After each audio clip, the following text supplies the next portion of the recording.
Thank you for choosing American Pest CEUs. We hope you enjoy the course and hopefully there will be something for you to learn. Course content prepared by Jack. Equipment, maintenance and use. Introduction and overview of compressed air sprayers, types and uses. Compressed air sprayers are commonly used in pest control, horticulture, and sanitation. They are designed to deliver pesticides, herbicides, and disinfectants efficiently. Key components of the compressed air sprayer are the tank it holds the liquid to be sprayed, the pump it pressurizes the tank, the hose it connects the tank to the nozzle, the nozzle which dispenses the liquid in a spray or stream, the pressure gauge which monitors the pressure inside the tank, and the trigger valve that controls the release of the liquid. Next is safety precautions. Personal protective equipment, PPE, should always be worn when handling pesticides or application equipment such as gloves, safety glasses, and appropriate clothing to protect against chemical exposure. Safe handling and storage. Store the sprayer in a cool, dry place away from direct sunlight. Ensure all chemicals and equipment are properly labeled and stored separately from food and drink. We'll continue with daily maintenance of your sprayer. Clean your sprayer after each use if you will be using a different product on the next service. At minimum, clean it at the end of each day. Empty the tank and rinse thoroughly with clean water. Pump clean water through the hose and nozzle to clear any residual chemicals. Next, inspect the unit for wear and tear. Check the hose for any cracks, leaks, or damage. Examine the nozzle for any blockages and ensure all connections are secure and not worn out. B&G offers a handy-dandy cleaning and maintenance kit including a how-to video. Besides having these items in your shop, it's a good idea to keep this and some spare parts in your service vehicle. Next is weekly maintenance. You should check and tighten the connections. Inspect all hose connections, nozzle, tank lid, and gasket. Tighten any loose connections to prevent leaks. If your hose is worn, damaged, or just old, don't put off replacing it. It could save you a lawsuit and would certainly save embarrassment. Signs of trouble with your hose could be twists and kinks, which can cause weak spots and eventually lead to cracks or breaks. Soft spots are areas that feel softer than the rest and could indicate internal damage or wear. Degradation. Over time, exposure to the elements can cause the hose material to degrade, leading to brittleness and cracks, blisters. Raised areas on the hose surface often signal that the inner layers have been compromised. Loose cover. If the outer layer of the hose is loose or peeling, it's a sign of wear or poor quality. If your hose looks like any of these or similar appearance, they need to be replaced. Don't take a chance of your hose rupturing inside a structure. Inspecting and cleaning the tank. Remove any buildup or residues inside the tank. Use a brush to scrub the interior surfaces if necessary. Pesticide residues can form on the inside of the tank, especially when the tank is not emptied every day. Cleaning inside the stainless steel tank is an important part of a care and maintenance program for your sprayer, but it should be performed carefully and with the correct cleaning fluids. Keep in mind that learning how to clean a sprayer correctly will ensure it lasts longer. Do not use bleach as a cleaning agent. It is not effective in removing pesticide residue, and it can create small holes in the stainless steel tank. Cleaning should be done with a warm, detergent solution and with a plastic brush to remove residue from the tank bottom and sides. Do not use ammonia-based cleaning materials because this chemical will damage the brass parts. The siphon tube extends along the side and close to the bottom of the tank. Be careful not to hit, and possibly bend, the siphon tube when using a brush to clean inside the tank. The hose can be cleaned with detergent solution by pressurizing the tank and spraying into a sink for several minutes. Rinse the tank with clear water several times and flush the hose with clear water. If the sprayer is not going to be used for an extended period, remove the pump unit and store the tank upside down. Cleaning the filter. The filter should be checked and cleaned weekly, or more often. Microencapsulated and wettable powder products easily clog the filter. Monthly maintenance. Lubricating the pump. Apply a few drops of oil to the pump mechanism to ensure smooth operation, inspect seals and gaskets. Check for any signs of wear or damage. Replace any worn or damaged seals and gaskets to maintain proper pressure. I recommend not using WD-40 as a lubricant. It gets gummy over time and there are much better options. Troubleshooting common issues. You need to be able to identify and fix leaks on your sprayer. Common leak points are around the tank lid, at hose connections, and around the pump mechanism. Repairing or replacing O-rings and gaskets. Identify the faulty O-ring or gasket. Remove the damaged part and replace it with a new one of the same size and material, addressing clogging issues. Cleaning clogged nozzles and filters. Remove the nozzle and soak it in warm soapy water. Use a soft brush to remove any debris, rinse thoroughly, and reattach.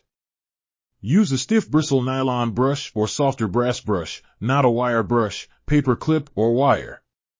On occasion you may need to use compressed air to blow out debris from a clogged filter. Preventative measures. Regularly flush the system with clean water. Use filtered water to mix with chemicals. Hint: a funnel with a strainer keeps your filter clean. Carefully take apart the sprayer components, including the tank, hose, nozzle, and pump. Soak parts in warm soapy water. Use brushes and cloths to clean all surfaces thoroughly. Rinse with clean water and dry before reassembly. I realize it sounds like a lot of cleaning. It is. The more you do it, the faster the process goes. In a few months you'll almost be able to do it in your sleep. Pump problems. Diagnosing pump issues. Check for air leaks in the pump mechanism. Ensure the pump handle moves smoothly without excessive resistance. The check valve can wear and in some cases gunk builds up under the check valve. When that occurs, you will suck liquid into the cylinder and not be able to pressurize the tank. This is what a clean pump assembly looks like. Try and maintain yours inside and out, keeping it clean and shiny. Repairing or replacing the pump. Disassemble the pump to inspect for worn parts. Replace any damaged components. Reassemble and test for proper operation. Tip: when you disassemble the pump prior to cleaning and repairing, take a picture. It will help you reassemble it correctly. You can also get an exploded diagram from most manufacturers. Repairing and adjusting the wand. This is one of the two most crucial items to adjust properly when reassembling. Problem: if the valve is leaking around the packing nut and the handle is wet, this is what you do. Solution: first, tighten the packing nut 1/4 turn only. Second, replace the valve packing washers. Use 2 washers with the brass packing nut and 3 washers with stainless steel packing nut. Problem: the extension is leaking at the tip, a constant drip from the nozzle. Solution: first, clean or replace the nozzle O-ring. Second, clean the end of the seat stem. Third, clean or replace the soft seat gasket. Fourth, replace the valve spring. Note: from well over 30 years of experience, the two most common repairs on the extension is the soft seat gasket and the O-ring. If you need to replace the cable or the valve spring, there is a specific number of turns for the seat stem. You can find the procedure online or call the manufacturer or their representative. Problem: the hose is leaking at the connection with the tank when the tank is pressurized. The solution is to replace the hose washer at the end of the hose. Do not over-tighten the connection when reconnecting the hose to the tank, Tip: it is not necessary to use Teflon tape or any other type of sealant on the brass fittings. This is an exploded view of the gun assembly just to give you a picture of the parts. Many of them are small and easy to misplace. When you are disassembling this, I recommend using a workbench and placing the parts on a shop towel. Deep cleaning and storage. Deep cleaning procedures are disassembling the sprayer and cleaning each component. Proper storage techniques include ensuring all components are clean and dry, and a light coating of oil to metal parts to prevent rust and corrosion. Store the sprayer in a safe, dry environment in an area protected from extreme temperatures and moisture. Next is advanced maintenance techniques. We will start with replacing worn components. Identifying and sourcing replacement parts. Refer to the sprayer's manual for part numbers. Purchase replacement parts from authorized dealers or the manufacturer's website. Step-by-step replacement guide. Follow the manual's instructions for replacing parts such as the pump, nozzle, and hose. Ensure all new parts are properly installed and secured, Tip. The manufacturer or the manufacturer representative can provide you with a parts breakdown, or you can find them online in most situations.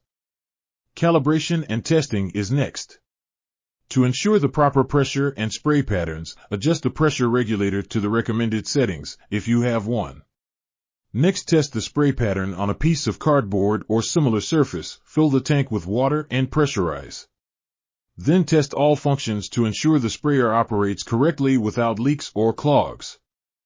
Calibrate your sprayer prior to placing chemical in the tank. Use the nozzle that you will be using for the treatment. If you spray 2 ounces in 10 seconds, in 60 seconds, you will spray 12 ounces, 10 seconds equal 2 ounces, 20 seconds equal 4 ounces, 30 seconds equal 6 ounces. 40 seconds equal 8 ounces, 50 seconds equal 10 ounces, 60 seconds equal 12 ounces. Always use a measuring cup for calibration, otherwise it's only a guess. Resources are available at your supplier or the manufacturer. Manuals and guides. Maintenance checklists, daily, weekly, monthly, video tutorials, step-by-step video guides for cleaning, troubleshooting, and repairing the sprayer. There are many YouTube videos available. Andrew Grease has some great videos on equipment, additional tips, join online forums and communities, engage with other users for tips, support, and sharing experiences. Now let's take a look at properly using the compressed air sprayer. Filling instructions. 1. To engage handle and lock position, push handle down to completely compress spring and rotate handle 1/4 turn clockwise, then allow handle to raise into lock position. 2. To remove pump, engage handle in locked position and turn pump handle down to completely compress spring and rotate handle 1/4 turn clockwise, then allow handle to raise into lock position. 3. Prepare spray solution following directions on chemical container label. Filling instructions. 4. Prepare spray solution following directions on chemical container label. 5. Strain solution to remove foreign particles, which can clog sprayer nozzle. 6. Fill tank to indicated or desired usable capacity, leaving remaining space for compressed air. 7. Check pump barrel to be sure no dirt or grass is stuck to barrel. 8. Place pump into tank opening and rotate clockwise until tightly locked and sealed into tank opening. Pressuring instructions. 1. Disengage handle from locked position by pushing down and turning 1/4 turn counterclockwise to release handle. Caution: TO prevent ejected pump assembly and or solution from striking and injuring you. Never stand with face or body over top of tank when pumping or loosening pump. Caution: never pressurize sprayer by and means other than the original pump. 2. To pressurize tank, pump plunger up and down until it works hard. 3. Engage handle in lock position. This sprayer is now under pressure and dangerous. Spraying instructions. 1. Always wear protective goggles, gloves, long sleeve shirt, long pants, and sturdy foot protection. 2. Select the nozzle, tip, you will be using. 3. Point nozzle away from you. 4. Squeeze handle to open. Release to shut off. Pressure release instructions. Releasing pressure from a compressed air sprayer is an important safety step to prevent accidents and ensure proper maintenance of the equipment. Here are detailed instructions on how to do it properly. Ensure safety. Before releasing pressure, make sure you're wearing appropriate safety gear such as gloves and eye protection. Pressure release instructions. Prepare the area. Move to a safe, well-ventilated area where accidental spray won't cause damage or harm. Depressurize the tank. Locate the pressure relief valve. On the BG compressed air sprayer, it's typically a small valve located on the top of the tank. It may have a red knob or be labeled with pressure relief or similar wording. Some compressed air sprayers do not have a pressure relief valve. If that is the case, you can release the pressure by continuing to spray in your treatment area until the pressure subsides, then slowly and carefully turn the pump handle to release the pressure. Always wear the proper PPE. Using a compressed air sprayer inside a residence requires careful preparation and execution to ensure safety and effectiveness. Compressed air sprayers are commonly used for applying various types of pesticides, disinfectants, and other liquid solutions. Here's a step-by-step guide on proper applications. Preparation 1. Choose the right product. Ensure you are using an appropriate solution for the intended purpose, whether it's for pest control, disinfecting, or another application. Read and follow the label instructions for the product. 2. Personal protective equipment, PPE. Wear appropriate PPE such as gloves, a mask, safety goggles, and long-sleeved clothing to protect yourself from exposure to chemicals. 3. Ventilation. Ensure the area is well ventilated. Open windows and doors if possible to allow for proper air circulation. Setting up the sprayer. 1. Check the sprayer. Inspect the sprayer for any damage or leaks. Make sure all parts are functioning properly. 2. Mix the solution. If the product requires dilution, mix the solution according to the manufacturer's instructions. Use a clean container to mix and ensure the solution is well stirred. 3. Fill the sprayer. Pour the prepared solution into the sprayer tank. Do not overfill, leave some space to allow for pressurization. 4. Seal the tank. Securely close the tank to prevent leaks. Application 1. Pressurize the sprayer. Pump the handle to pressurize the tank. Follow the manufacturer's guidelines for the number of pumps required. 2. Adjust the nozzle. Set the nozzle to the desired spray pattern. A coarse fan spray is typically used for even coverage, while a more direct spray may be needed for targeted areas. 3. Test spray. Test spray outside or in a controlled area to ensure the sprayer is functioning correctly and dispensing the solution evenly. Application 1. Pressurize the sprayer. Pump the handle to pressurize the tank. Follow the manufacturer's guidelines for the number of pumps required. 2. Adjust the nozzle. Set the nozzle to the desired spray pattern. A coarse fan spray is typically used for even coverage, while a more direct spray may be needed for targeted areas. 3. Test spray. Test spray outside or in a controlled area to ensure the sprayer is functioning correctly and dispensing the solution evenly. After application 1. Let it dry. Allow the treated areas to dry completely before allowing people or pets to re-enter the space. Follow the product's instructions for the required drying time. 2. Clean up. Rinse the sprayer with clean water and spray out the remaining solution to clean the nozzle and tank. Disassemble the sprayer if necessary to clean thoroughly. 3. Store properly. Store the sprayer and any remaining product in a cool, dry place away from children and pets in a locked area. 4. Dispose of waste. Dispose of any leftover solution and rinse water according to local regulations and the product's disposal instructions. Safety tips. Read labels. Always read and follow the label instructions for both the sprayer and the product being applied. Avoid contamination. Do not mix different chemicals unless specifically instructed to do so, as this can cause dangerous reactions. Keep out of reach. Keep the sprayer and any chemicals out of reach of children and pets. By following these steps, you can ensure the safe and effective use of a compressed air sprayer inside your residence. Proper preparation, application, and maintenance are key to achieving the best results while maintaining safety. Always read the label prior to any application. Birchmeier backpack sprayers. Maintaining your sprayer filters. Clean both Birchmeier filters. Birchmeier backpacks have one filter in the lid and one in spray valve handle. Check and clean both filters. Pressure. Release the pressure. Never store your Birchmeier backpack sprayer under pressure. Storing your backpack under pressure is a bad idea. On a hot vehicle, the pressure will increase. Under freezing conditions, storing the backpack under pressure increases the risk of serious freeze damage. Releasing the pressure after each stop, or at the end of the day, will increase the life of soft parts like O-rings, gaskets, hose, etc. Lubrication. One of the things that sets Birchmeier backpacks away from the competition is the grease reservoir. Be sure to regularly grease your backpack. Clean it out. Prevent chemical buildup by triple rinsing the tank, then pumping clean water through the entire system. If you're having trouble pumping up your Birchmeier backpack, it could be the check valve. The check valve is this white spring assembly under the pump cylinder. If that gets full of debris, it will not work properly. Most often by inspecting the check valve and giving it a thorough cleaning or replacing it will fix the problem.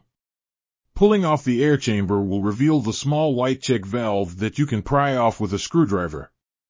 Rinse and clean the valve to remove any debris buildup can help. We recommend replacing entirely once a year for heavy users.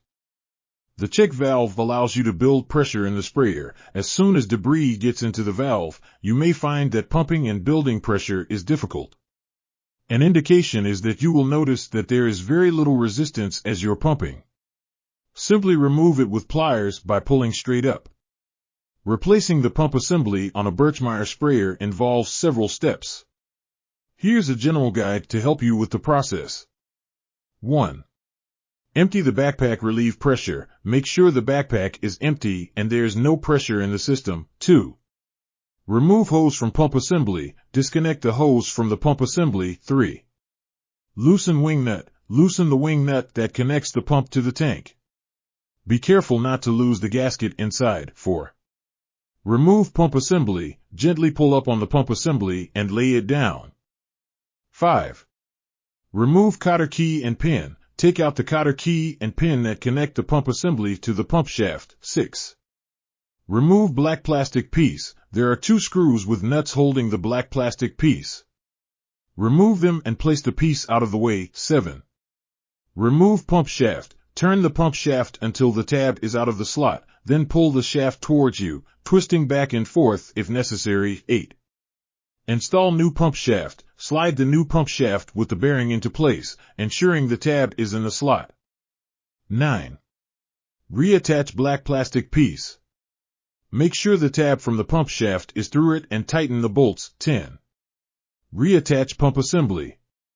Ensure the wing nut is facing the tank and replace the cotter pin. 11. Replace gasket.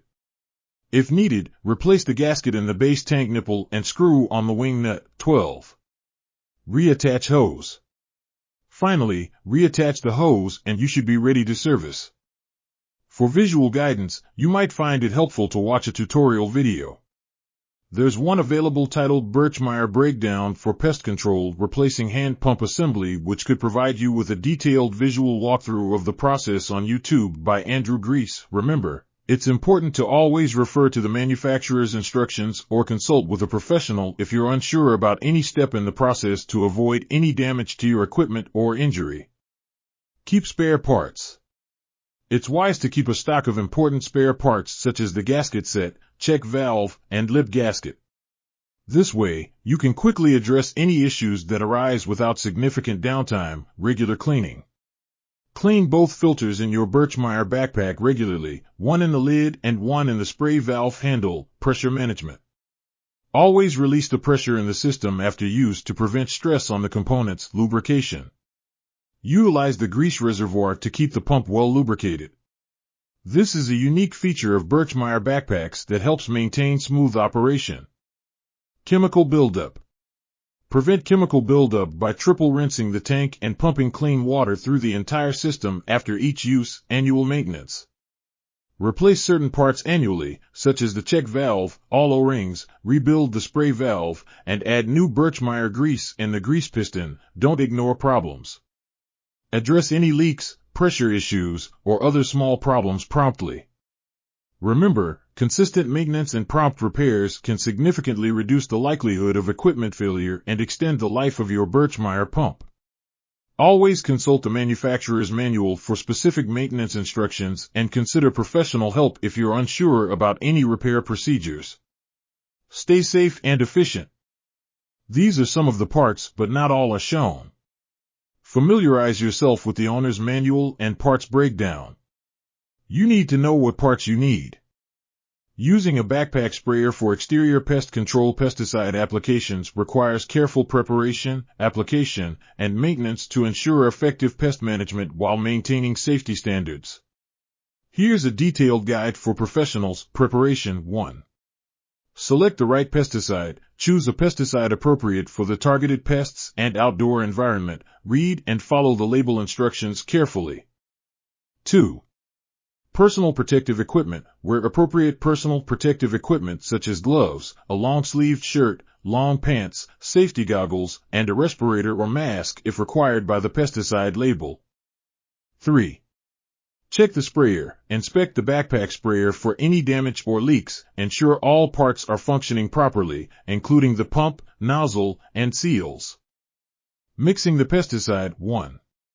Measure the pesticide. Measure the pesticide according to the label instructions. Use a dedicated measuring tool to avoid cross-contamination. Don't use the glug method. Be professional and do it right. 2. Mix the solution. Fill the sprayer tank with half the required amount of water. Add the measured pesticide to the tank. Fill the tank with the remaining water. Securely close the tank lid and gently shake or agitate the tank to mix the solution thoroughly. There is no need to over-tighten the lid, it will only destroy the seal. Make sure you have the correct service container label on the equipment. Application 1. Calibrate the sprayer. Adjust the nozzle to the desired spray pattern and flow rate. Test spray on a non-target area to ensure even distribution and correct pressure. 2. Plan your application. Plan a methodical route to cover the treatment area efficiently without missing spots or overlapping excessively. 3. Begin at one end of the treatment area. Hold the nozzle 18 to 24 inches from the surface being treated. Move the sprayer in a steady, sweeping motion to apply an even coat. Apply the pesticide to key areas such as the base of the building, around windows and doors, eaves, and other entry points for pests. Post-application 1. Clean the sprayer. Rinse the sprayer tank, hose, and nozzle thoroughly with clean water. Spray the rinse water through the sprayer to clean the internal components. Dispose of rinse water according to local regulations and the pesticide label instructions. 2. Store the sprayer. Store the sprayer and any leftover pesticide in a cool, dry place away from children and pets. It should be locked if you're placing it in the open bed of a truck. 3. Record keeping. Maintain detailed records of the pesticide application, including the date, location, pesticide used, application rate, and any observations. Maintenance 1. Regular cleaning. Clean the sprayer after each use to prevent clogs and buildup of pesticide residues. Use a mild detergent if needed, and rinse thoroughly. 2. Inspect for wear. Regularly inspect all parts of the sprayer for signs of wear or damage, such as cracks, worn seals, or clogged nozzles. Replace any damaged parts promptly. 3. Lubricate the pump. Lubricate the pump mechanism periodically according to the manufacturer's instructions to ensure smooth operation. Safety tips. Read labels. Always read and follow the pesticide label instructions and safety data sheets, SDS, for specific handling and application guidelines. Avoid contamination. Do not mix different pesticides unless specifically instructed, as this can cause dangerous reactions. Environmental protection. Be mindful of the environment and avoid spraying near water sources, blooming plants, or areas where beneficial insects like bees are active. By following these steps, a professional can effectively and safely use a backpack sprayer for exterior pest control pesticide applications, ensuring thorough coverage and minimizing risks to themselves, others, and the environment. Next is tank agitation. When it comes to power spray equipment, ensuring your product is well mixed is critical. This is particularly true for products that are not water-soluble, that is, they don't stay dissolved in water. Wettable powders and microencapsulated formulations are good examples. If you use a tank sprayer, you must have an air gap as pictured above. Incorrect application rates. If the product is not well mixed in the sprayer tank, you could be applying the product at the incorrect rate or applying the product unevenly. In either case, you will not achieve your desired results and you will be wasting money on extra product, redoing work, or fixing undesired results. If you do the work right the first time, you'll save yourself a callback and an unhappy customer. Tank buildup. If the material is not well mixed, it will settle to the bottom of the power sprayer tank. If no action is taken, the tank buildup can become severe. We have seen instances where the material coagulates on the bottom of the tank into a solid mass. If not dealt with, eventually the material will build up to the point where the tank must be replaced. Clogged lines. If the material is not properly mixed, it can be sucked into lines and clog downstream components. The first part to be clogged will be the filter. If the filter is not cleaned out, the pump could become starved for water. This can result in pump damage, and if the pump is continued to run dry, it can become a total loss. The material can also clog hoses, fittings, and spray tips, which can cause system damage, resulting in downtime and increased equipment repair costs. Now that we have discussed the issues that can result from insufficiently mixed product, we'll talk about how to ensure good tank mixing. Mechanical agitation. Mechanical agitation is a very effective way to ensure a good tank mix. Mechanical agitation is accomplished by turning a series of stainless steel paddles inside the tank. The paddles are attached to a stainless steel shaft that runs through the tank. The shaft is turned by a pulley that is attached by a belt to the gas engine that also drives the pump. When the engine is on, the tank is being agitated. Properly designed, mechanical agitation provides excellent, continuous agitation. The downside is that mechanical agitation must be installed when the system is built. It is usually not feasible to add it retroactively. Mechanical agitation is also expensive because all the parts are precision-engineered stainless steel. Eventually, the seals and bearings that allow the shaft to turn will leak and require service. The sprayer will be out of service during the time the mechanical agitation is serviced.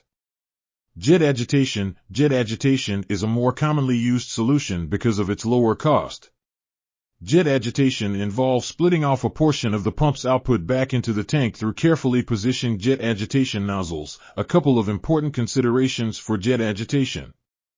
There must be enough jet nozzles in the tank to stir up the entire tank, and the nozzles must be positioned so there are no dead spots in the tank that are not agitated.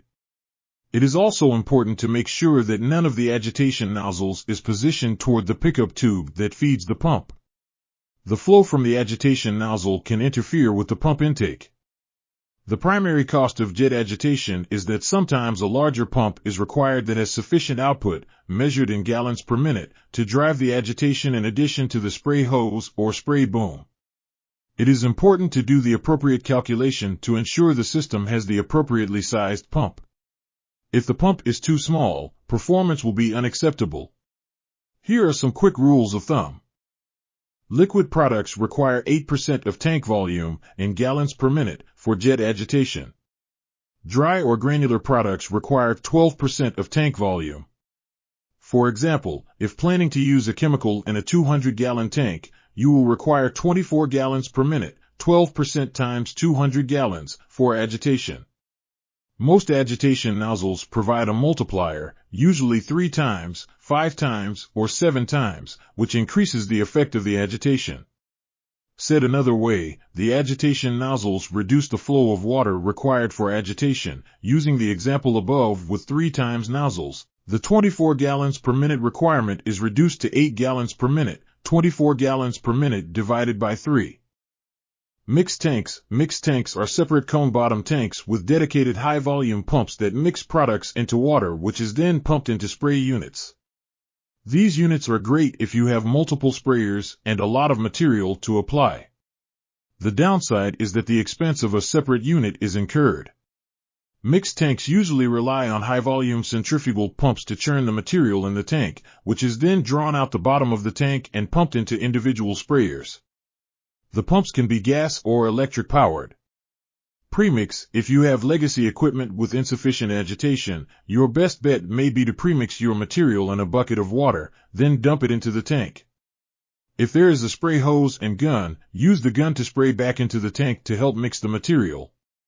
When using a spray rig, if you have properly cleaned and flushed out the tank, keep in mind that the hose will have clean water coming out when you initially start the rig. Likewise, if you are switching chemical, the hose will have chemical left in it. You should always flush the tank and hose by running the hose back into the tank until you see clear water. To ensure great results, review your spray equipment to ensure products are being properly mixed and applied. Maintaining a professional spray rig tank is essential for ensuring efficient operation, prolonging the lifespan of the equipment, and ensuring safe and effective pesticide application. To ensure great results, review your spray equipment to ensure products are being properly mixed and applied. Maintaining a professional spray rig tank is essential for ensuring efficient operation, prolonging the lifespan of the equipment, and ensuring safe and effective pesticide application. Clean after each use. Rinse the tank. After each use, rinse the tank thoroughly with clean water. Fill the tank partially with water, agitate, and spray out the rinse water through the system to clean the lines and nozzles. Use tank cleaners. For more thorough cleaning, especially after using particularly sticky or oily pesticides, use a tank cleaner designed to neutralize and remove pesticide residues. Follow the cleaner's instructions for proper use. Triple rinse. Perform a triple rinse by filling the tank 1/3 full with clean water, agitating, and spraying out. Repeat this process 3 times to ensure thorough cleaning. Clean the nozzles and filters. Remove and clean nozzles and filters to prevent clogs. Soak them in warm, soapy water and use a soft brush to remove any residues. Reassemble the clean nozzles and filters once they are completely dry. Weekly maintenance. 1. Lubricate moving parts. Lubricate the pump, valves, and other moving parts according to the manufacturer's instructions to ensure smooth operation and prevent wear. 2.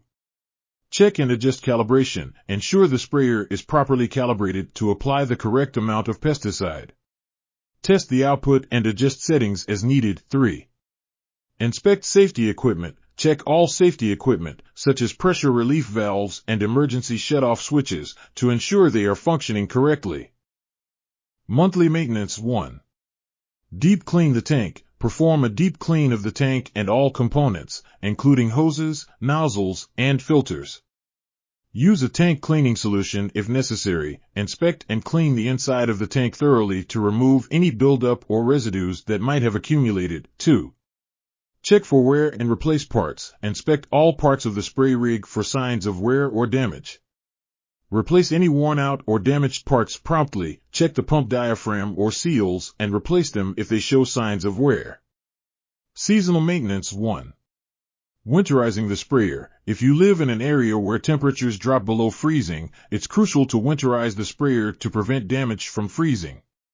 Drain all water from the tank, pump, hoses, and nozzles. Add antifreeze, such as RV antifreeze, to the system and run it through the pump and hoses to protect against freezing. 2.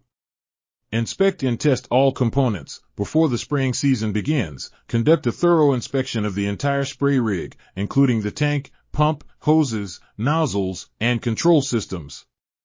Test the sprayer with clean water to ensure everything is functioning correctly and there are no leaks. General tips. 1. Follow manufacturer's instructions. Always refer to the manufacturer's manual for specific maintenance guidelines and schedules for your particular spray rig model. 2. Keep records. Maintain detailed records of all maintenance activities, including cleaning, inspections, part replacements, and calibrations. This helps in tracking the performance and identifying potential issues early. 3. Use proper storage. Store the spray rig in a dry, sheltered location away from direct sunlight and harsh weather conditions to prevent deterioration. Pumps. Most liquid sprayers use a pump to move the pesticide from the tank to the nozzles and to create adequate pressure to propel spray droplets to the target. Small, hand-operated sprayers use simple bellows or piston pumps that are operated by squeezing a trigger or moving a lever. Some compressed air sprayers employ a piston-type air pump, similar to a bicycle tire pump, to compress air in a sealed pesticide tank. When a valve is opened, liquid is forced out of the tank by this air pressure. Pumps. Other types use cartridges of compressed carbon dioxide gas to propel the spray. Powered sprayers are equipped with more complex mechanical pumps designed for use with liquid pesticides. Selection of the appropriate pump for a particular application depends on the formulations of pesticides being used and on the volume and pressure required to apply them. A pump must be able to supply enough volume for all nozzles under every use condition. If the sprayer is equipped with hydraulic agitation, the pump must have additional output for recirculation of material in the tank. Output capacity of a pump is given in gallons per minute. There are many types of pumps used in our industry. Unless you are doing subterranean termite pretreatments, lower pressure pumps are adequate for most jobs. These 5 are the most common.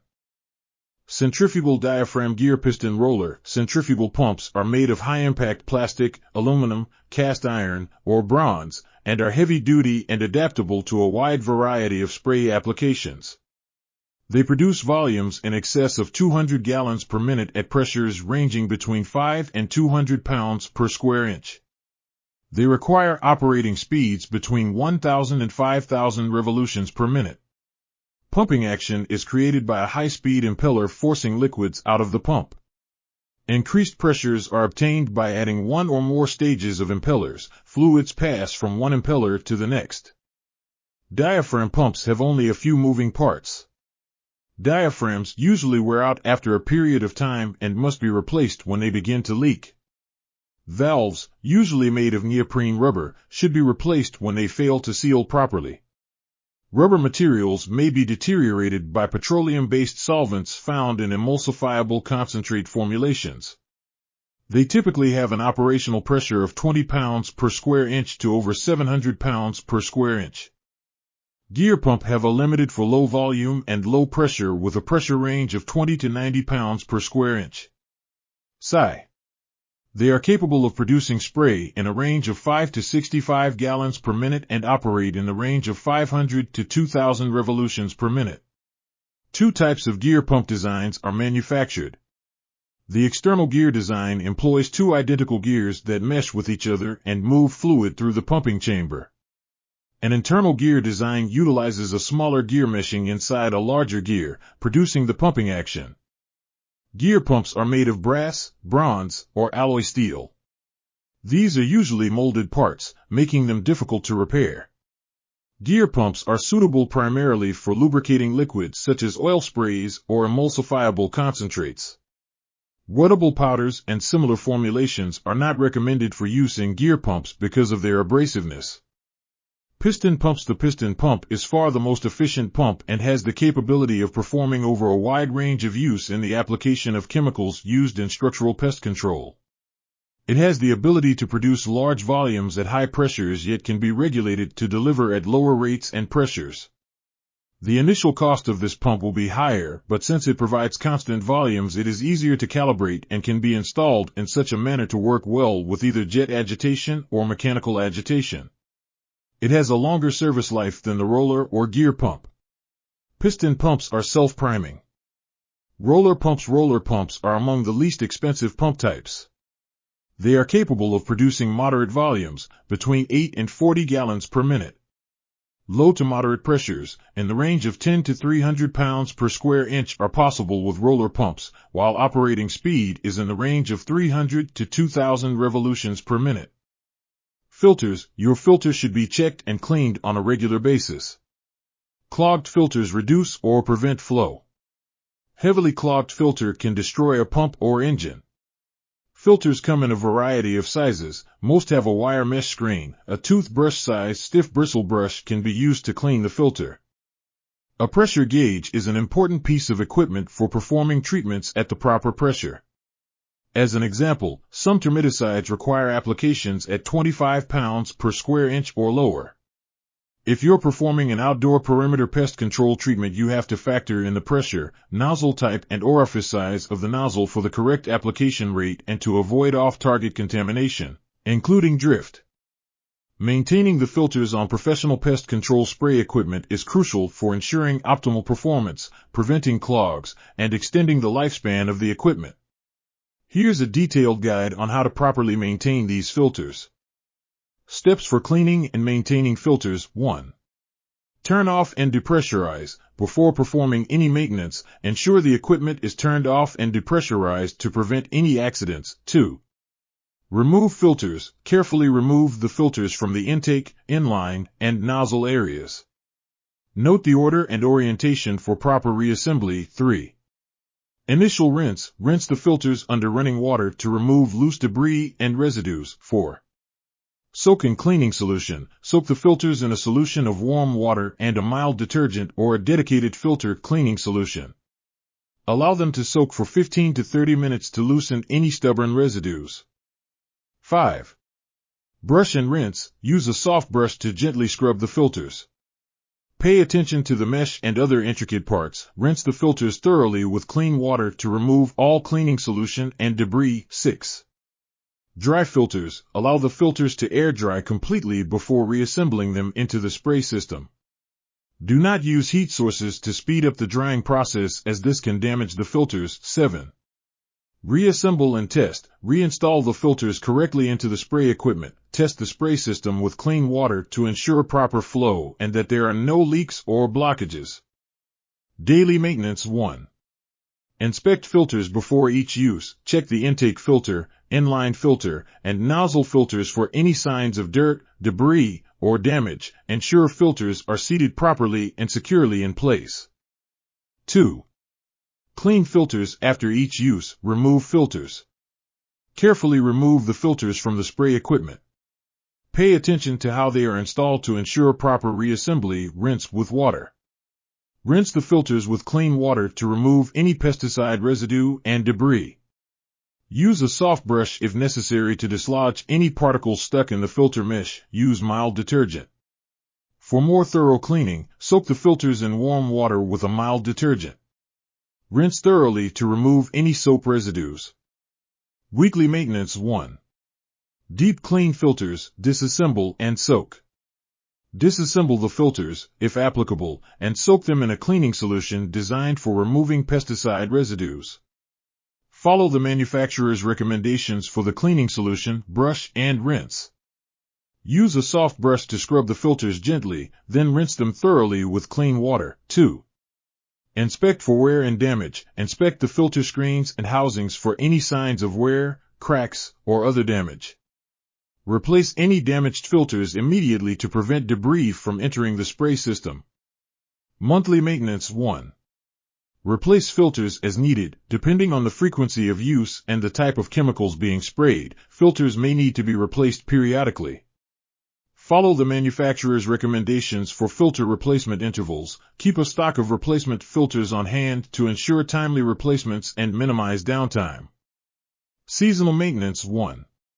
End of season cleaning. At the end of the spraying season, perform a comprehensive cleaning of all filters. Soak them in a cleaning solution, scrub with a brush, and rinse thoroughly. Inspect all filters for wear and damage and replace them if necessary. 2. Winterizing. If storing the equipment for an extended period, ensure all filters are cleaned and dried before storage. This prevents mold, mildew, and corrosion. General tips. 1. Use quality filters. Always use high-quality filters recommended by the equipment manufacturer. Inferior filters can cause clogs and reduce the efficiency of the spray system. 2. Proper handling. Handle filters with care to avoid damaging the delicate mesh screens. Avoid using sharp or abrasive objects to clean filters. 3. Regular maintenance schedule. Establish and adhere to a regular maintenance schedule for cleaning and replacing filters. Consistency is key to maintaining the efficiency and longevity of the spray equipment. 4. Documentation. Keep detailed records of filter maintenance, including cleaning dates, replacements, and any issues encountered.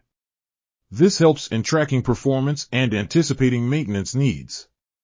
Selecting the correct nozzle for the job. Nozzles meter the amount of liquid sprayed per unit area, controlling application rate, as well as variability of spray over the width of the sprayer boom. Nozzles also influence droplet size, affecting both target coverage and spray drift risk. Nozzles come in a wide variety of types and sizes. The best nozzle for a given application will maximize efficacy, minimize spray drift, and allow compliance with label requirements such as application rate, gallons per acre, and spray droplet size. Selecting the best nozzle requires careful consideration of all the factors listed below. Sprayer operation parameters, application rate, spray pressure, travel speed, type of chemical sprayed, growth regulators, fungicides, insecticides, mode of action of chemical, spray coverage requirement, contact, systemic, application type, broadcast, band, directed, air-assisted, spray drift risk. Nozzle type. Each nozzle type is designed for a specific type of target and application. For example, a nozzle designed for broadcast spraying is not good for spraying pesticides over a narrow band. Luckily, most nozzle manufacturers' catalogs have charts showing which nozzle type will be best for a specific job.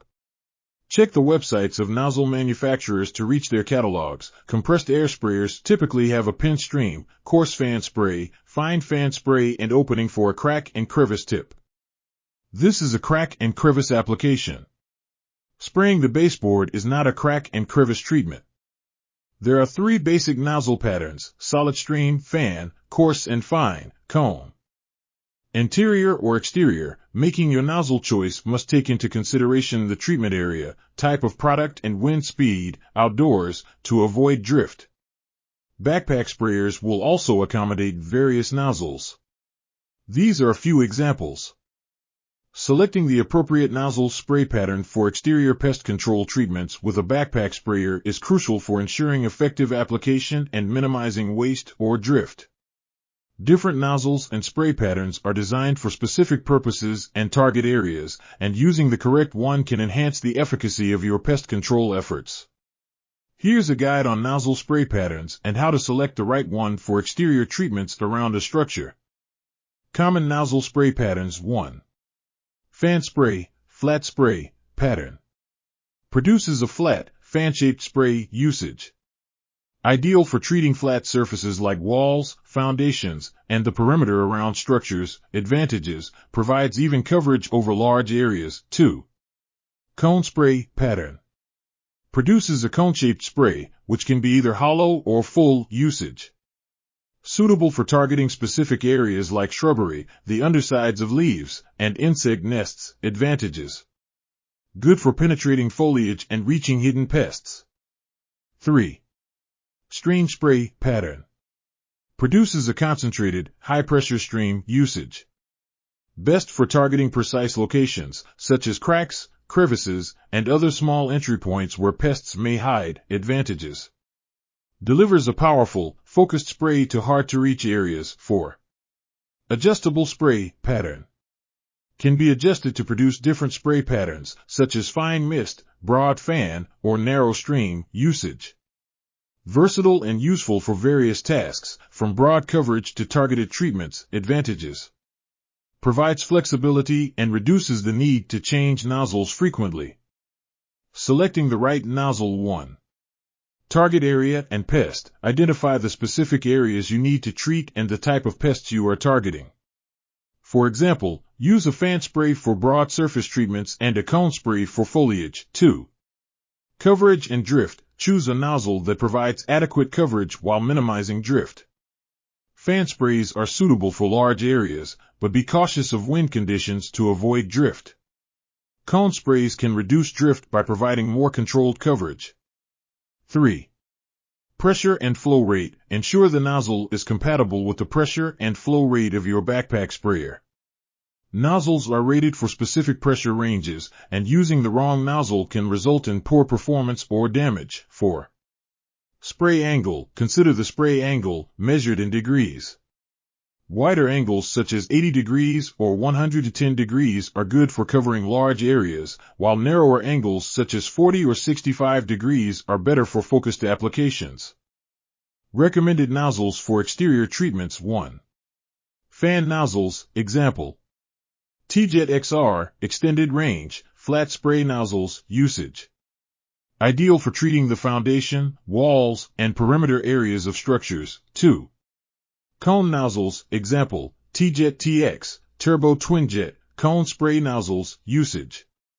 Suitable for treating shrubs, bushes, and insect nests around the structure. 3. Adjustable nozzles. Example. Solo 407, 4657 adjustable nozzle. Usage. Provides flexibility for various treatment needs, from broad coverage to targeted sprays. 4. Specialty nozzles. Example. BG Termite Tool Injection Tip for stream spray. Usage. Excellent for precise applications in cracks, crevices, and other entry points. Application Tips 1. Calibrate your sprayer. Regularly calibrate your backpack sprayer to ensure you are applying the correct amount of pesticide. Check the output and adjust as necessary to match the recommended application rate. 2. Maintain consistent speed and height. Walk at a consistent speed and hold the nozzle at a uniform height to ensure even application. Typically, hold the nozzle 18 to 24 inches from the target surface. 3. Consider weather conditions. Avoid spraying on windy days to reduce drift and ensure the pesticide reaches the intended target. Also, consider temperature and humidity, as these can affect the evaporation and effectiveness of the pesticide. 4. Safety precautions. Always wear appropriate personal protective equipment and follow label instructions for safe handling and application of pesticides. By carefully selecting and using the appropriate nozzle spray patterns, you can enhance the effectiveness of your exterior pest control treatments and achieve better results around structures. Dusters and other applicators. There is a wide variety of dusters for every type of dusting application. A professional bellow-type duster is commonly used for applying dust insecticides in hard-to-reach places, such as cracks, crevices, wall voids, and behind baseboards. Proper use of this tool ensures effective pest control while minimizing waste and exposure. Here's a step-by-step guide on how to use a professional bellow-type duster correctly. Preparation 1. Select the right dust. Ensure you are using an appropriate insecticidal dust for the pest you are targeting. Read and follow the label instructions for the dust product. 2. Safety first.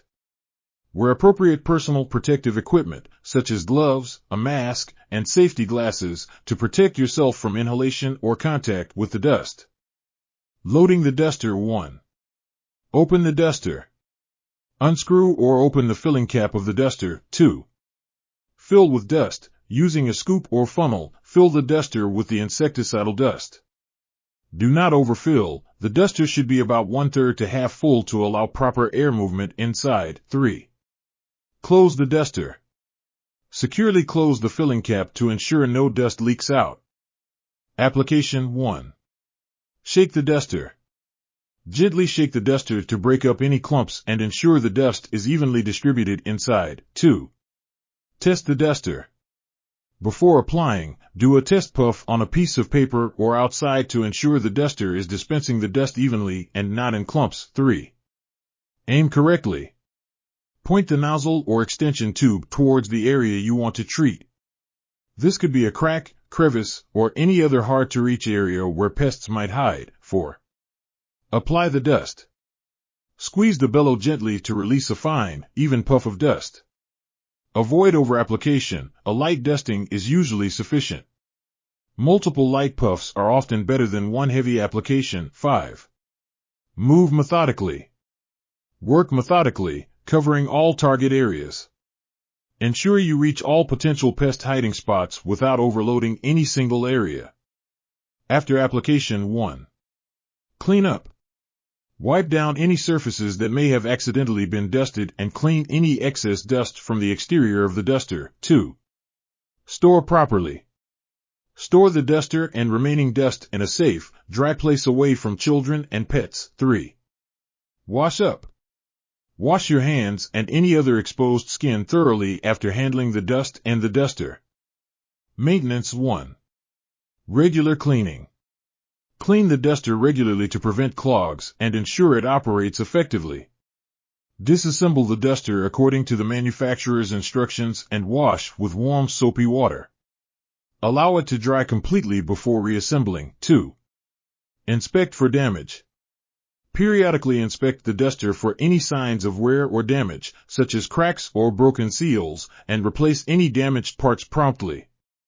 Using a professional bellow-type duster properly ensures effective pest control and minimizes risks to your health and the environment. Always refer to the manufacturer's instructions for specific details regarding the use and maintenance of your particular model. This shows various bellows dusters or squeeze dusters, as some people call them. There are also different application tips that can be used for difficult access. The filler funnel is just that, a funnel to get the dust into the duster and not all over the ground or floor. Just in case you don't know, The hole you put the dust into faces down when you are dusting, not up. These are various Central Bowl dusters.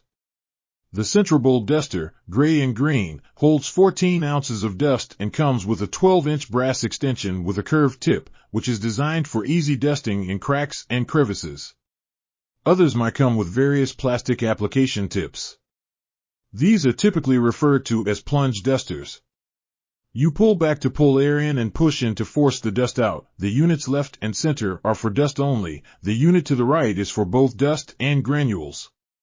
These are good tools if you are dusting the perimeter of an attic or sub-area. The electric power duster can be used in large enclosed unoccupied areas such as attics.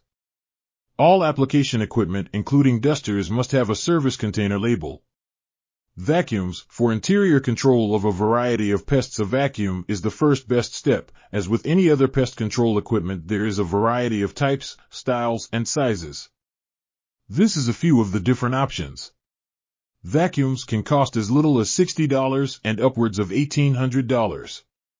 Vacuuming can reduce pest infestations instantly and fits in with most IPM programs. Using a vacuum for professional pest control in residential settings offers several benefits, making it an effective component of integrated pest management, IPM. Here are some of the key advantages. 1. Immediate removal, quick action. Vacuums provide instant removal of visible pests such as bed bugs, fleas, spiders, ants, and cockroaches. Egg removal. They can effectively remove pest eggs and larvae, reducing future infestations. 2. Non-chemical approach, chemical-free.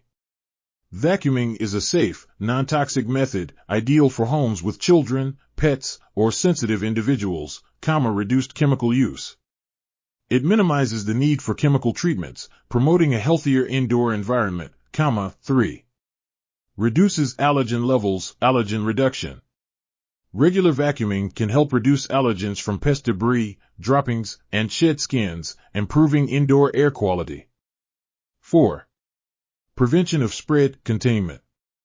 Using a vacuum with proper filtration can prevent pests from being scattered and spreading to new areas within the home, localized treatment. It allows targeted removal of pests in specific areas, preventing broader infestations. 5. Efficient and cost-effective, labor efficiency. Vacuuming can be faster and less labor-intensive compared to some manual pest removal methods. Cost savings.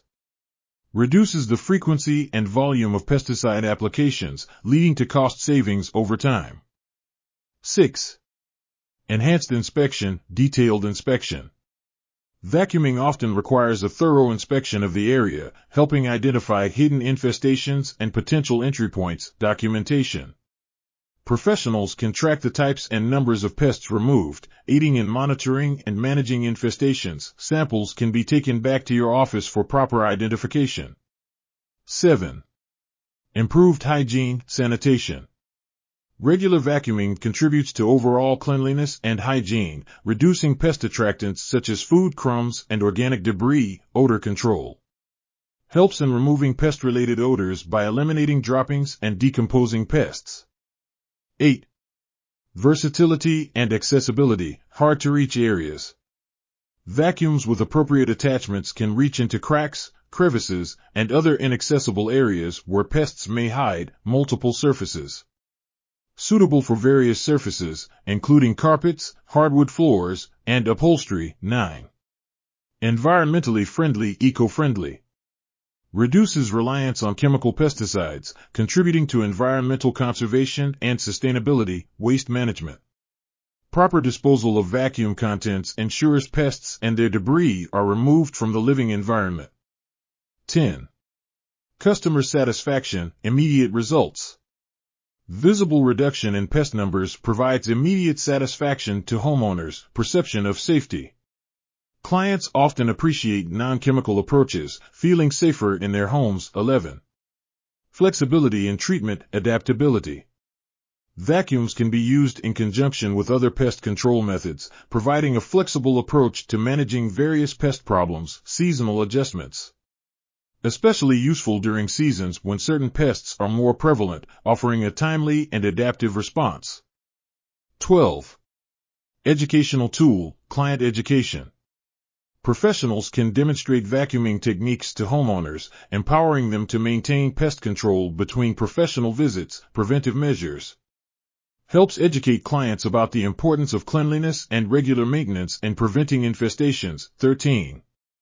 Proactive approach, early intervention. Regular vacuuming can help detect early signs of infestations, allowing for prompt action before problems escalate. Maintenance routine. Incorporates into a routine maintenance program, helping keep homes consistently free of pests. 14. Support for other methods, enhances effectiveness. When combined with baits, traps, and residual insecticides, vacuuming can enhance the overall effectiveness of pest control strategies. Pre-treatment preparation. Prepares areas for chemical treatments by removing pests and debris, ensuring better contact and efficacy of applied pesticides. 15. Specialized equipment, HEPA filters. Using vacuums with HEPA filters can trap even the smallest particles, including pest allergens and fine dust, ensuring clean exhaust air. Special attachments. Various attachments can target different pests and surfaces, improving the versatility and effectiveness of the vacuum. 16. Safe for delicate environments, sensitive areas. Ideal for use in sensitive environments such as hospitals, schools, and nurseries where chemical use may be restricted. Minimal disruption. Allows for pest control without significant disruption to daily activities, important in residential and commercial settings alike. 17. Enhanced detection, live capture. Vacuums can capture live pests, allowing for easier identification and monitoring of pest species and populations. Monitoring tools. Can be part of an integrated monitoring program, helping track pest activity and infestation levels over time. 18. Professional image, perception of thoroughness. Clients often perceive vacuuming as a thorough and diligent approach, enhancing the professional image of pest control services. Visible effort. The visible action of vacuuming reassures clients that immediate steps are being taken to address their concerns. 19. Integration with technology. Smart vacuums. Advanced vacuums with smart features and data logging can provide detailed records of pest activity, useful for reporting and analysis. Automation. There is potential for integrating automated vacuum systems in some settings, offering continuous and consistent pest management. 20. Pest-specific adaptations, customizable approaches. Techniques and equipment can be tailored to specific pests, such as using different suction levels for different sizes of pests or varying brush types for different surfaces. Focused removal. Effective for targeting pests that are particularly difficult to manage with chemicals alone, such as bed bugs in mattresses and upholstery. Conclusion: incorporating vacuuming into a pest control strategy provides a comprehensive, flexible, and client-friendly approach to managing pests in residential settings. It supports overall pest management goals while promoting a healthier and safer living environment. Incorporating vacuuming into professional pest control strategies can enhance overall effectiveness, safety, and customer satisfaction, making it a valuable tool for pest management professionals. Using insect monitors is a way to monitor for pest activity 24/7. You can see the pest and pest pressure guiding you to areas that may need vacuuming or treatment. There are many types on the market. Some require placing bait on them as an attractant, others have an attractant pre-applied. Place them correctly in areas such as against walls, at the back or side of shelving, behind refrigerators, in closets, on the floor, or shelves in pantry. Termite treatment, tools and equipment. Treating termites through exterior trenching is a methodical and effective way to protect structures from termite infestations. Here is a professional approach to performing this treatment. Professional approach to termite treatment by trenching, inspection and preparation. Site inspection. Conduct a thorough inspection of the property to identify termite activity, potential entry points, and conducive conditions. Identify any obstacles around the structure that might need to be moved or protected, such as plants, utility lines, storage, and personal items. Always make sure to identify the water shut off. Ensure all safety equipment is available, including gloves, goggles, respirators, and protective clothing. Inform the property owner and occupants about the treatment plan and safety measures. Post a notice of treatment of completion tag if required. Dig the trench, dig a trench about 6 inches wide and 6 inches deep around the foundation. The trench should be directly adjacent to the foundation wall and as close as possible to it. Termiticide application. Choose the termiticide. Select a termiticide that is labeled for trenching and meets local regulatory requirements. Select a termiticide that is labeled for trenching and meets local regulatory requirements. B. Mix the termiticide. Follow the manufacturer's instructions to mix the termiticide solution. Ensure proper dilution rates and mixing procedures are followed. C. Apply the termiticide. Apply the termiticide solution evenly in the trench at the recommended rate. Use a spray nozzle or applicator wand to ensure thorough coverage. Avoid splashing or runoff to non-target areas. 4.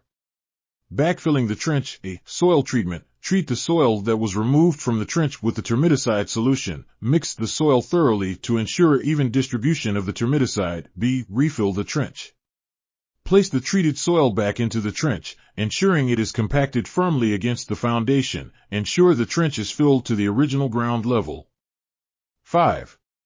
Post-treatment procedures. A. Cleanup. Dispose of any unused termiticide and contaminated materials according to local regulations. Clean all equipment used during the application process. B. Documentation. Record details of the treatment, including the type and amount of termiticide used, application rates, and specific locations treated. Provide the property owner with a copy of the treatment report. This diagram shows various rods and application tips.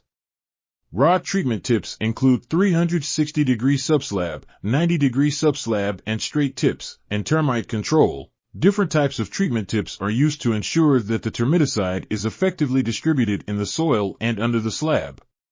Here are the uses for each type of tip. Straight tip. Purpose. This tip directs the termiticide straight ahead. Use. It is primarily used for injecting termiticide directly into the soil, trench, or drilling holes in concrete slabs to treat the area directly below.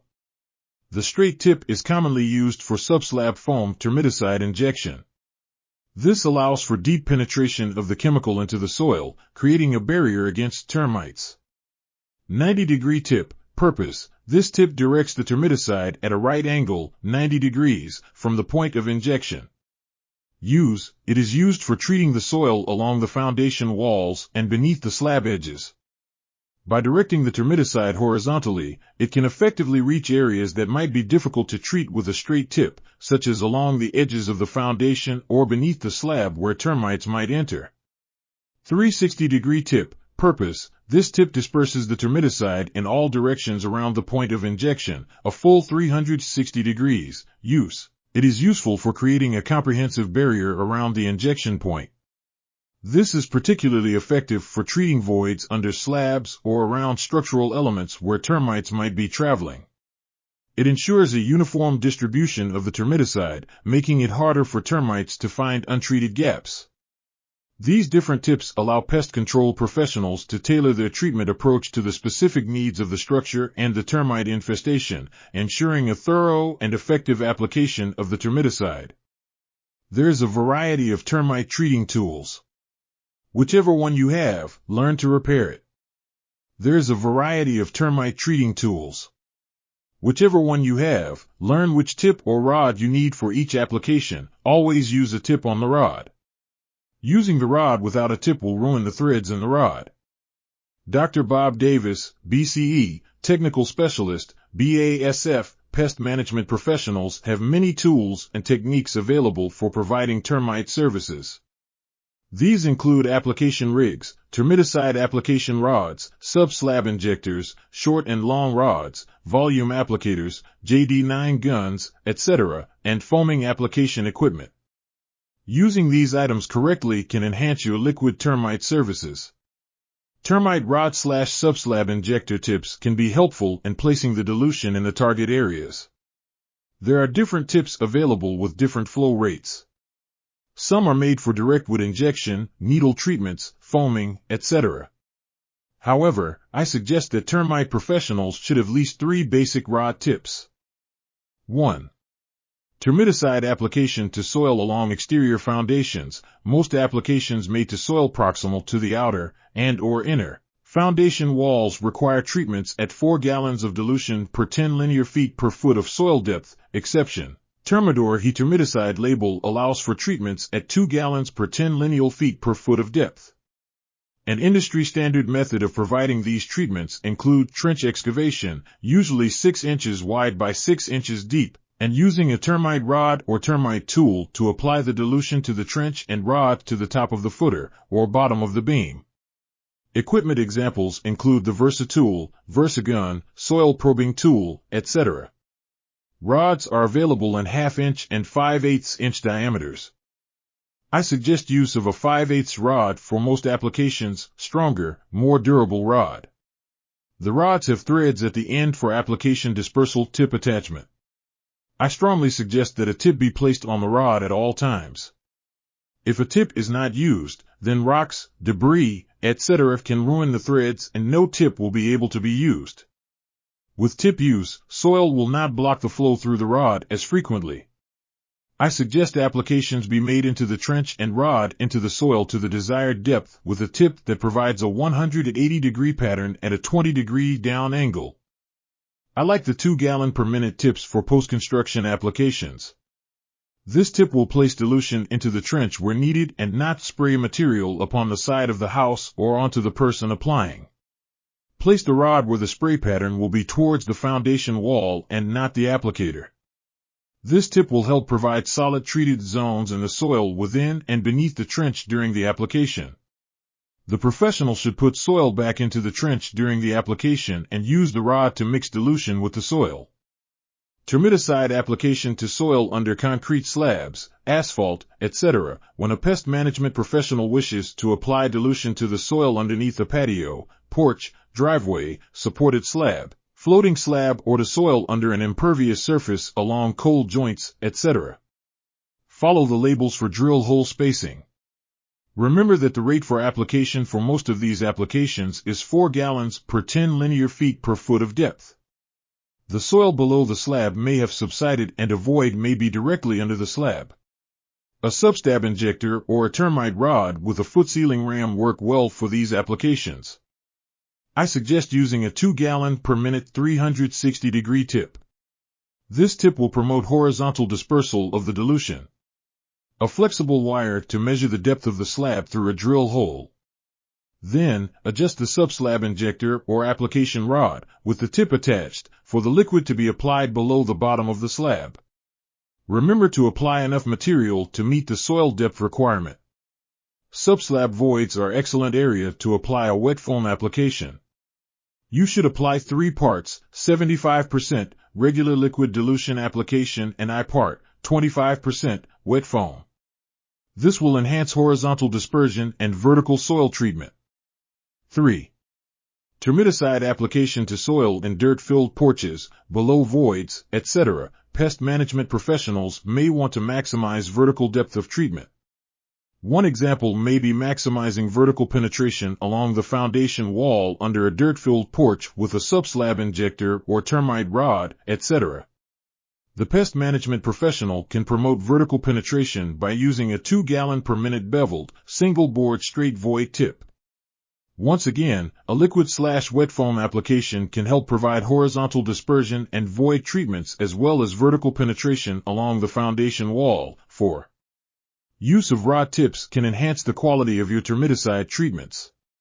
Please check and verify that all the applicators at your company have these tools for use during termite treatments. Don't fake it. Most termiticide labels require filling drill holes in concrete with non-cellulose plugs. These are examples of 2 plugs that work very well. This is a typical Roto Hammer and Protect 2, or commonly called a stop-in-time. Warning. If you are drilling through a slab and hit a plastic, copper, or PEX water line, you are going to rupture it. Make sure before you drill in any concrete, know where the main water shutoff is.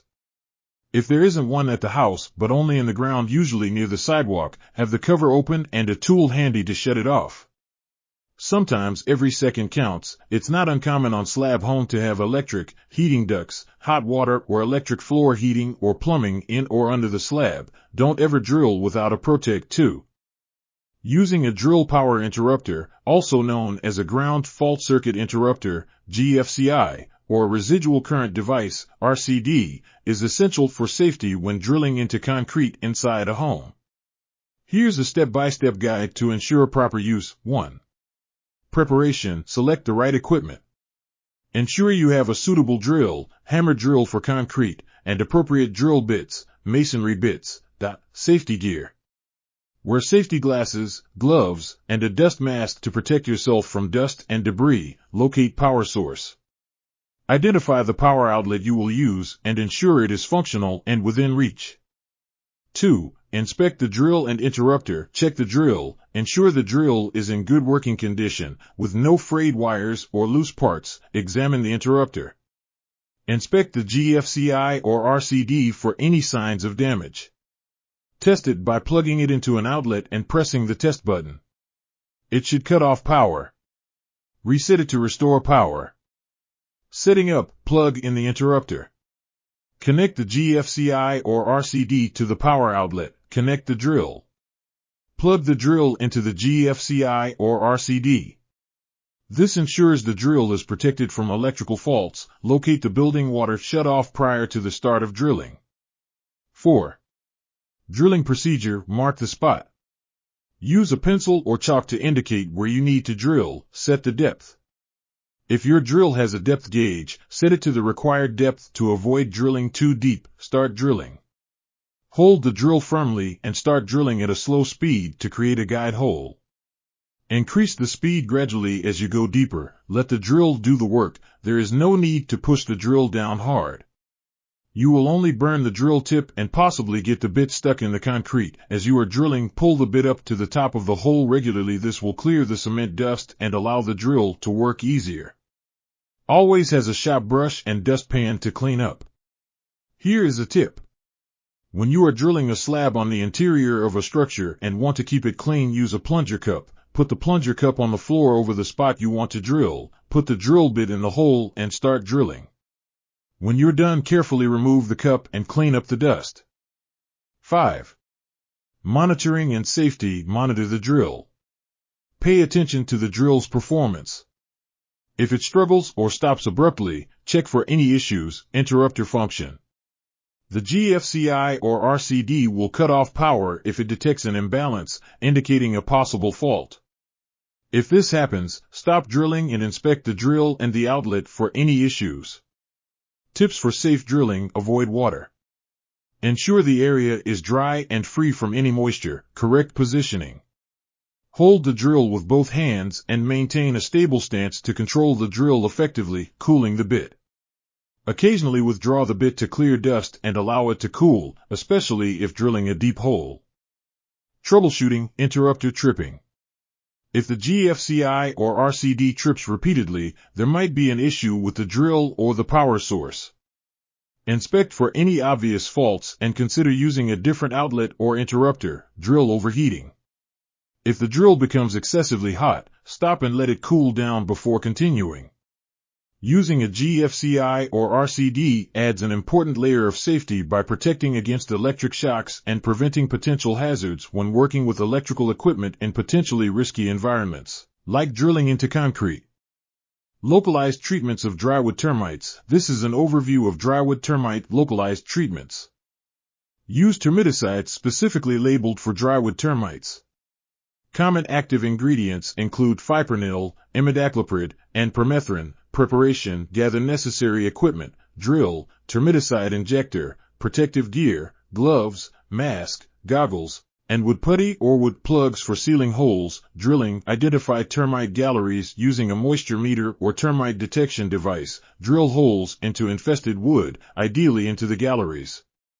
Use a small drill bit, 1/16 to 1/8 inch.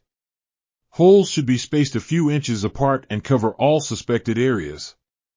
Injection. Use a high-pressure injector to deliver the termiticide deep into the galleries, or use an aerosol can of foam termiticide. Inject until resistance is felt or the wood is saturated.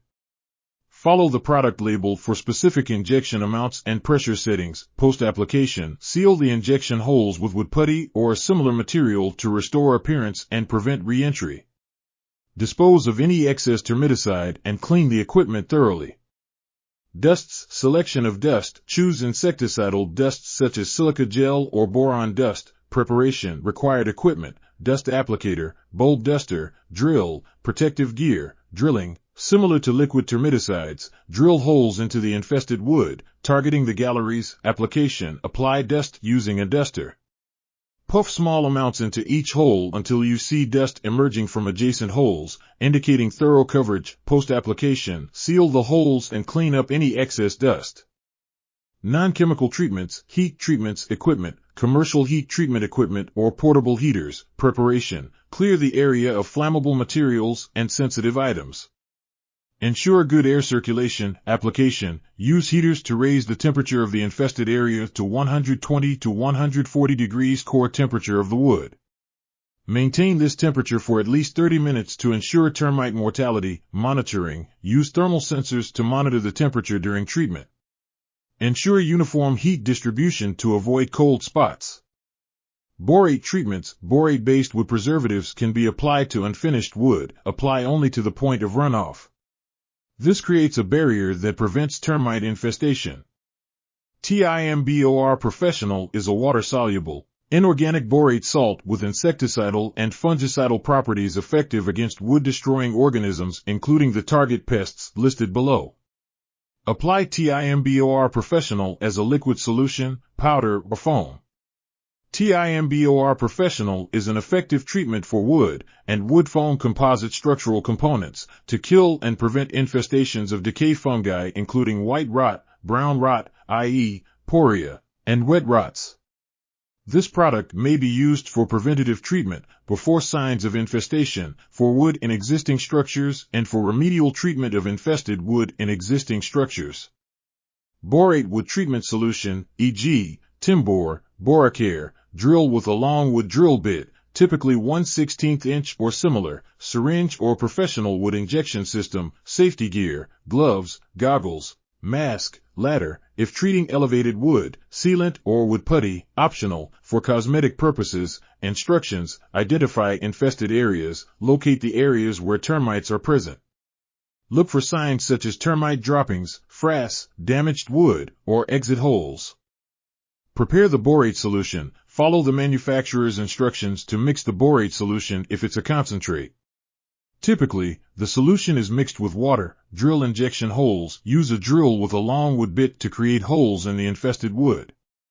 Holes should be spaced a few inches apart and should penetrate at least halfway into the wood's thickness to ensure the solution reaches the interior.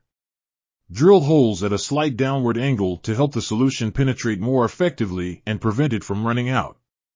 Inject the borate solution. Using a syringe or a professional wood injection system, inject the borate solution into the drilled holes. Fill each hole until it cannot absorb more solution. Ensure even distribution by injecting solution in all drilled holes systematically. Allow absorption. Let the borate solution soak into the wood. Depending on the wood's density and the extent of the infestation, this may take several hours to a day. In heavily infested areas or particularly dense wood, a second application might be necessary. Wait for the first application to dry before drilling new holes or re-injecting the solution. Seal holes with wood putty or wood dowels. Safety precautions: wear protective gear, always wear gloves, goggles, and a mask when handling borate solutions to avoid skin contact and inhalation. Follow manufacturer's instructions. Always adhere to the specific guidelines provided by the borate product manufacturer for mixing ratios and application procedures. There are several borate-based products available, such as Timbor, Boracare, and others. Some products may require dilution with water, while others are ready to use.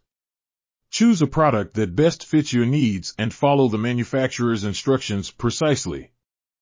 For larger areas or extensive infestations, using a professional wood injection system can save time and ensure thorough coverage. These systems often come with specialized tips and nozzles designed to deliver the borate solution deep into the wood.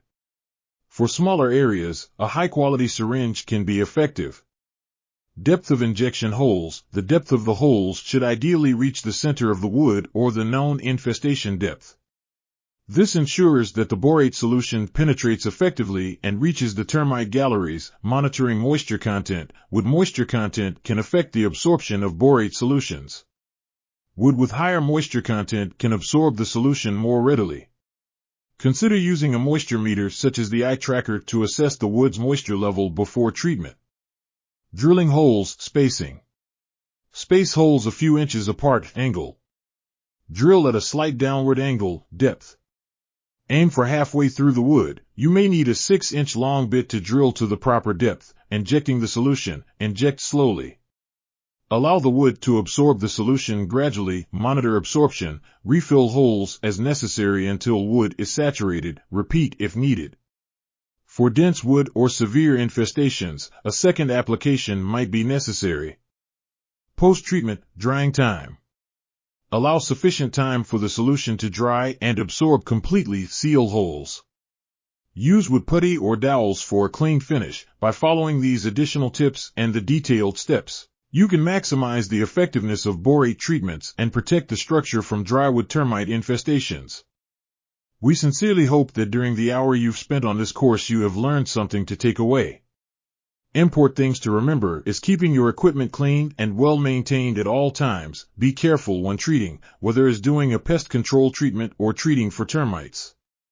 Don't take shortcuts, it will only lead to a wreck. Always be professional in treatment, appearance, and attitude, and always continue to learn. Congratulations, you have completed the course. We hope you have found the information useful. Please continue to the 20-question quiz. Once you have completed and passed the quiz, you will receive a certificate. Please let us know your thoughts about the course. Send your comments to pestcus@gmail.com.